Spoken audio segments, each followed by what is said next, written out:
Welcome to smart competitive school. আজকে আমি one liner GK এর ক্লাস নাম্বার 17 নিয়ে এসেছি। এর আগের পর্বগুলোতে আমি 1 থেকে 16 পর্যন্ত ক্লাস কমপ্লিট করেছি।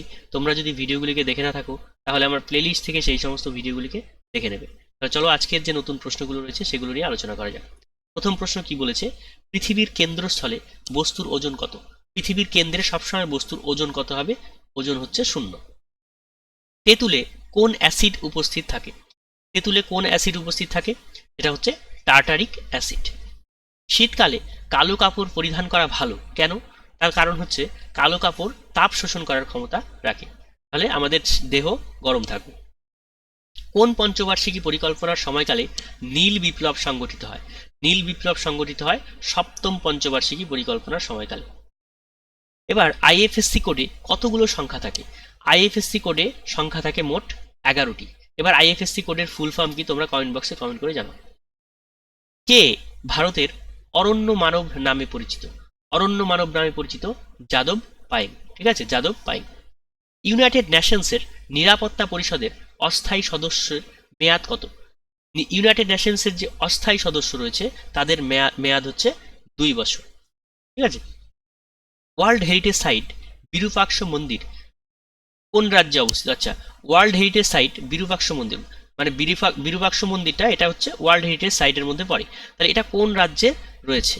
এটা রয়েছে কর্ণাটকের হাম্পিতে, মানে কর্ণাটক রাজ্যে আছে। মৌর্য সাম্রাজ্যের রাজধানীর নাম কি? মৌর্য সাম্রাজ্যের রাজধানীর নাম হচ্ছে পাটলিপুত্র।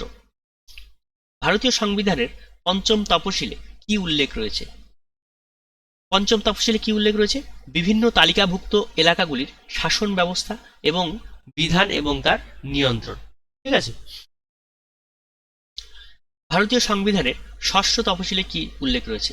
ভারতীয় সংবিধানের 6ষ্ঠ তফসিলে রয়েছে আসাম, মেঘালয়, ত্রিপুরা, মিজোরাম এবং অরুণাচল প্রদেশ এর বিভিন্ন উপজাতিভুক্ত এলাকার শাসনবিধি। ঠিক আছে। তাহলে কোন কোন রাজ্য তোমাদের মনে রাখতে হবে?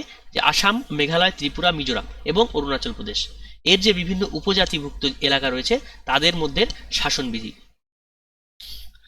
ভিলাই, দুর্গাপুর, রৌরকেল্লা লৌহ ইস্পাত কারখানা কোন পঞ্চবার্ষিকী পরিকল্পনার সময় গড়ে ওঠে?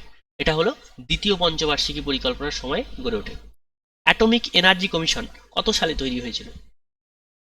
অ্যাটমিক এনার্জি কমিশন এটা হচ্ছে 1957 সালে তৈরি হয়েছিল, 2য় পঞ্চবার্ষিকী পরিকল্পনার সময়। এবার এর যে প্রথম চেয়ারম্যান ছিলেন, চেয়ারম্যানের নাম কি? হোমি জাহাঙ্গীর ভাবা। ভারতীয় প্রজাতন্ত্রের প্রথম রাষ্ট্রপতি কে ছিলেন? ভারতীয় প্রজাতন্ত্রের প্রথম রাষ্ট্রপতি তোমরা সবাই জানো, ডক্টর রাজেন্দ্র প্রসাদ। আর প্রধানমন্ত্রী কে ছিলেন? প্রধানমন্ত্রী ছিলেন জওহরলাল নেহেরু। বিশ্ব স্বাস্থ্য সংস্থা বিশ্ব স্বাস্থ্য দিবস কবে পালন করা হয়? বিশ্ব স্বাস্থ্য দিবস পালন করা হয় 7th of April।